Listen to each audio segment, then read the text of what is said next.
যারা পৃথিবী চালায় আমরা তাদের নামও জানি না। যদি কেউ বলতো পৃথিবীর সব বড় সিদ্ধান্ত নেয় কিছু গোপন মানুষ, বলতে গেলে তাদের সিদ্ধান্তের উপর পৃথিবী চলে। আপনি কি বিশ্বাস করতেন? আপনি কি ভাবতে পারেন কে বেছে নেয় যে কে হবে প্রেসিডেন্ট, যুদ্ধ হবে কোন দেশে, ডলার উঠবে না নামবে? অনেকে বলেন এই সবের পেছনে আছে ইলুমিনাতি, কিন্তু তারা আসলে কারা, কি চায়, কি উদ্দেশ্য? এই সব প্রশ্নের উত্তর পেয়ে যাবেন আজকের এই ভিডিওতে, যা আগে কখনো কেউ বলেনি। চলুন উন্মোচন করি আড়ালে থাকা এই পর্দা। আমি মাহফুজ আছি আপনাদের সাথে। ইলুমিনাতি এটা কোনো ইউটিউব ফ্যান্টাসি নয়। 1776 সালে জার্মানির বাহারিয়ায় অ্যাডাম উইসেপ নামের এক বিশ্ববিদ্যালয় শিক্ষক একটি গোপন সংগঠন তৈরি করেন, যার নাম দেন অর্ডার অফ ইলুমিনাতি। তার লক্ষ্য ছিল ধর্মীয় কুসংস্কার ভাঙা, রাজতন্ত্রের বিরুদ্ধে বুদ্ধিবাদ ছড়ানো। তারা চেয়েছিল একটি বুদ্ধিচালিত সমাজ। কেউ যেন অন্ধবিশ্বাস না করে এমন যুক্তিহীন ধর্মবিরোধিতার কার্যক্রম করতে পারে ভেবে জার্মান রাজা 1785 সালে ইলুমিনাতিকে নিষিদ্ধ করেন এবং বিলুপ্ত ঘোষণা দেন। তখনকার সময় যদি আপনি রাজতন্ত্র বা চার্চের বিরুদ্ধে কিছু বলতেন, শাস্তি ছিল মৃত্যুদণ্ড।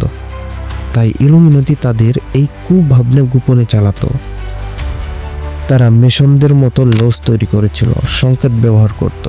তারা বিশ্বাস করত বুদ্ধিবাদ যদি শক্তি হয়ে ওঠে তাহলে এই পৃথিবী বদলাবে।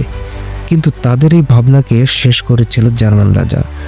তবে প্রশ্ন হলো, তারা কি সত্যি শেষ হয়েছিল, নাকি তারা আরো গোপন শক্তিতে শক্তিশালী হয়ে উঠেছিল?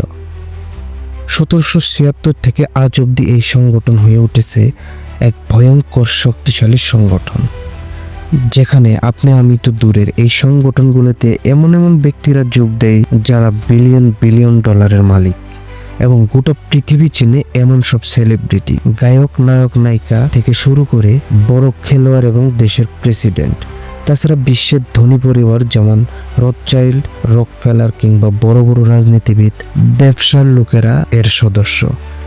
তাদের মতে বিশ্বযুদ্ধে, অর্থনৈতিক মন্দা, এমনকি মহামারী এসবও তারা পরিকল্পিতভাবে ঘটায়। আচ্ছা, এখন আপনাদের মনে প্রশ্ন আসে না যে কেন মানুষ এত আগ্রহ দেখায় এই গোপন তত্ত্বে? আচ্ছা, আমি বলি তাহলে।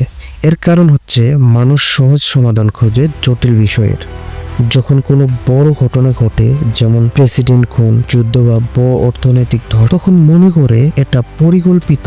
যাদের কাছে টাকার মেশিন, ক্ষমতা আর অস্ত্রের পাহাড়। অনেকে বলেন ইলুমিনাতি কালো জাদু বা শয়তানের উপাসনা করে। তারা অল সিইং আই, উল্টো পেন্টাগ্রাম, ওয়ান আই, এগুলো প্রতীক তারা ব্যবহার করে। এগুলো শুধু শুনে আর দেখেই থাকি। আসলে কোনটা সত্য কোনটা মিথ্যা সঠিক জানি না। আর এই গোপনীয়তাই এদের ক্ষমতার গল্পকে টিকিয়ে রেখেছে।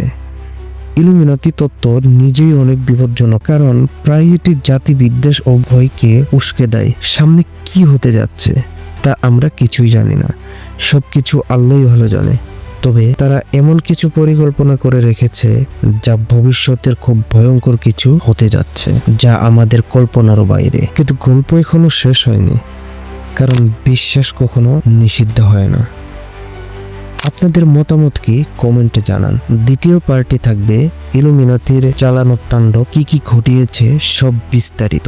ভিডিও ভালো লাগলে সাবস্ক্রাইব করবেন, শেয়ার করবেন এবং সচেতন করবেন। ভালো থাকুন, দেখা হচ্ছে আগামী পর্বে।